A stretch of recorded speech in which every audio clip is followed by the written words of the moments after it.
Hello, everyone, and welcome back to English GlowMind. Hello, Sarah. It is so great to be here today.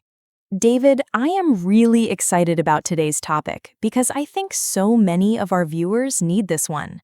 Me too. Today, we are talking about English at the airport. Yes, everything you need to say and understand when you are traveling. If you are new here, welcome to English GlowMind. We make English easy and fun for beginners. And if you enjoy this episode, please subscribe and give us a like. It really helps us a lot. Okay, Sarah, let's get into it.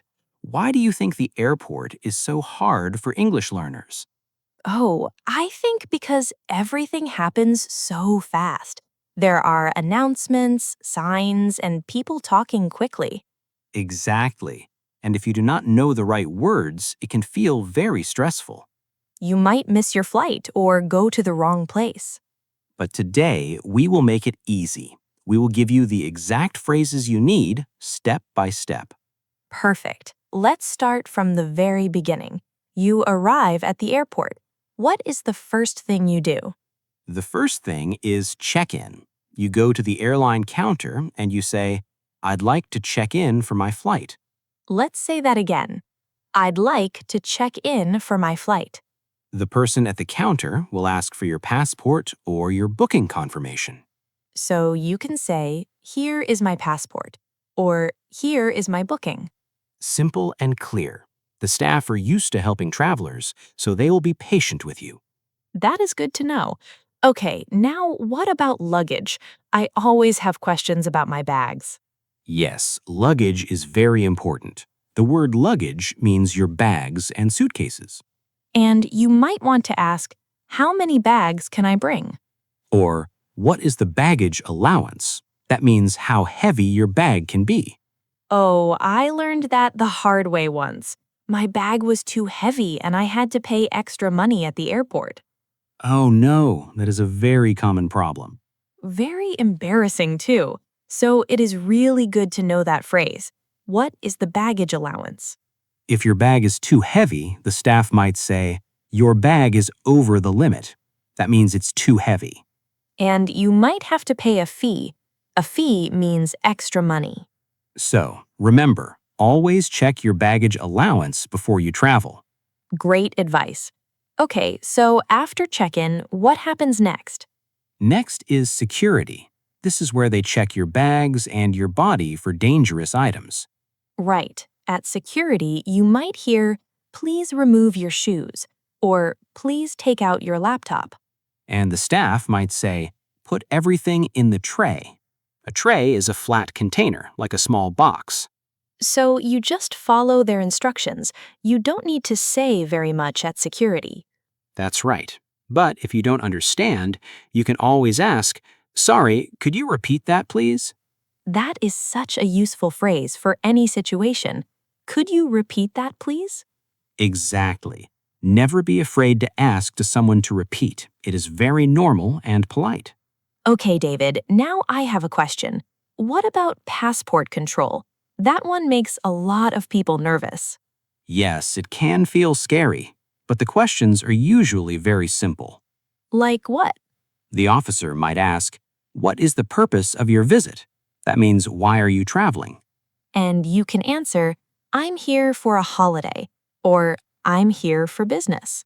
They might also ask, "How long will you stay?" And you say, "I will stay for 1 week," or however long your trip is. Simple answers, short and clear. Yes, at passport control, you don't need to give long answers. Just answer the question directly. I like that. Keep it short and simple.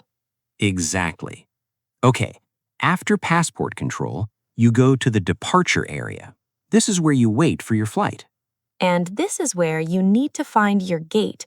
The gate is like a door. It's where you get on the plane. You can look at the screens to find your gate number, or you can ask someone, "Excuse me, where is gate number 12? Where is gate number 12? I love that one. So easy, but so useful. And people will usually point you in the right direction. Airport staff are very helpful. What if you can't find the information screen or you're confused? Then just go to an information desk. You can say, "Excuse me, could you help me please? I can't find my gate." Could you help me, please? Another great phrase. And don't forget, always check your time. Boarding usually starts 30 to 40 minutes before the flight. Boarding is when you get on the plane, right? Yes, you'll hear an announcement like, "Flight 302 to London is now boarding." Oh, I love that feeling. When they say your flight is boarding, the trip is really starting. Yes, it's exciting. And when you get on the plane, you might need to find your seat. Right, you look at your boarding pass, that's your ticket to get on the plane, and find your seat number. And if someone is sitting in your seat by mistake, you can say politely, "Excuse me, I think this is my seat." What if you're not sure and don't want to be rude? You can say, "Sorry, could I check? My boarding pass says seat 14A." That is so polite and natural. I like that. On the plane, the flight attendant might ask, "What would you like to drink?" And you can say, "Water, please," or "Orange juice, please." And if you need something, just press the button and say, "Excuse me, could I have a blanket, please?" Or, "Could I have some water, please?" "Could I have" is a very polite and useful structure. Use it on the plane, at a restaurant, anywhere. Okay, let's do the practical tips section. David, what are your top tips for using these phrases in real life? Great. My first tip, practice saying your destination out loud before you travel. For example, say, "I'm flying to Tokyo." Say it until it feels natural. Good one. Second tip, write down your flight number, gate number, and seat number before you leave home. Then, if you need to ask for help, you have the information ready. That is so smart. Third tip, if you don't understand an announcement, look around you. Watch what other people are doing. That will help you understand the situation. And my tip is smile. A smile helps everywhere. Even if your English isn't perfect, being friendly and polite goes a long way. Absolutely. Airport staff help hundreds of travelers every day. They are very understanding. Okay, everyone, we have learned so much today. Let's do a quick review. At check-in, "I'd like to check in for my flight." For your bags, what is the baggage allowance? At security, "Could you repeat that, please?" At passport control, I'm here for a holiday. Finding your gate, "Excuse me, where is gate number 12? On the plane, could I have some water, please? These phrases will take you a long way. And remember, you don't need perfect English to travel. You just need the right phrases and a lot of confidence. Well said, Sarah. Before we go, we have a question for you. Write your answer in the comments below. The question is, what is one thing at the airport that makes you nervous? For example, you can write, "Going through security makes me nervous," or "I always worry about finding my gate." We love reading your comments. It really helps us understand what you need. Thank you so much for watching English GlowMind today. If this episode helped you, please give it a like and share it with a friend who is learning English. And subscribe so you never miss a new lesson. See you next time. Bye, everyone. Safe travels.